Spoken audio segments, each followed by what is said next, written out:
Daily. Taste the Daily.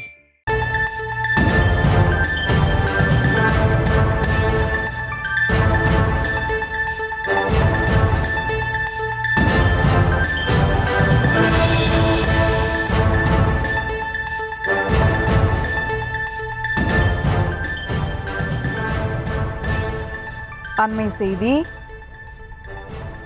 ஆளுநர் மாளிகையில் குடியரசு தின விழாவை ஒட்டி நடைபெறும் தேநீர் விருந்துக்கு தமிழக வெற்றி கழகத்தை சேர்ந்த தலைவர் விஜயை ஆளுநர் அழைத்திருப்பதாக அண்மை செய்தியை தற்போது பார்த்து வருகிறோம். கூடுதல் விவரங்களோடு இணைகிறார் செய்தியாளர் பாரி கார்த்திக். வணக்கம் பாரி கார்த்திக், விவரங்கள்.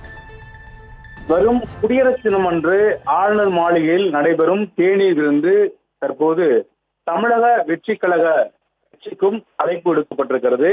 பதிவு செய்யப்பட்ட கட்சி என்ற அடிப்படையிலே தமிழக வெற்றி கழகத்திற்கும் இந்த அழைப்பானது விடுக்கப்பட்டிருக்கிறது. மாநில ஆளுநர் குடியரசு தின அன்று மாலை நேரத்தில் அனைத்து அதாவது ஒவ்வொரு மாநிலத்தில் இருக்கக்கூடிய அனைத்து கட்சிகளுக்கும் பதிவு செய்யப்பட்ட கட்சிகள் அனைத்திற்குமே தேநீர் விருந்துக்கு அழைப்பு விடுப்பார். அதன் அடிப்படையில் தான் தற்போது தமிழக வெற்றி கழகத்திற்கும் அழைப்பு விடுக்கப்பட்டிருக்கிறது.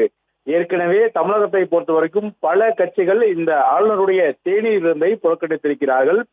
விடுதலை சிறுத்தைகள் கட்சி, மார்க்சிஸ்ட் கம்யூனிஸ்ட் கட்சி மற்றும் மதிமுக, காங்கிரஸ் உள்ளிட்ட கட்சிகள் ஆளுநருடைய தேநீர் விருந்தை புறக்கணித்த நிலையில் தற்போது அனைத்து கட்சிகளுக்குமான அழைப்பானது விடுக்கப்பட்டிருக்கிறது. இந்த அழைப்பின் அடிப்படையில் தான் தற்போது தமிழக வெற்றி கழகத்திற்கும் இந்த அழைப்பு விடுக்கப்பட்டிருக்கிறது.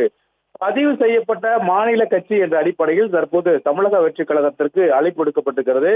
அந்த அழைப்பை அவர் ஏற்பாரா என்பது இன்னும் சற்று நேரத்தில் தெரிய வரும் என்றும் எதிர்பார்க்கப்படுகிறது.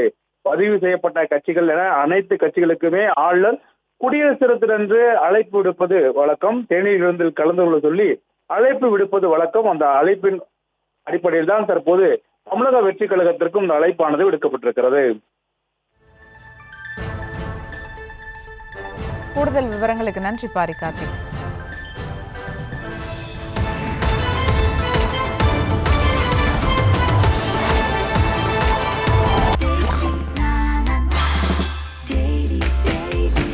Taste the Daily. Taste the Daily.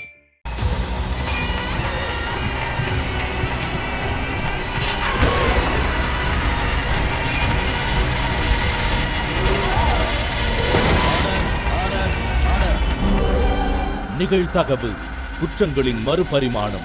நாள்தோறும் இரவு 10 மணிக்கு இணைந்திருங்கள் நமது நியூஸ் தமிழ் தொலைக்காட்சியோடு.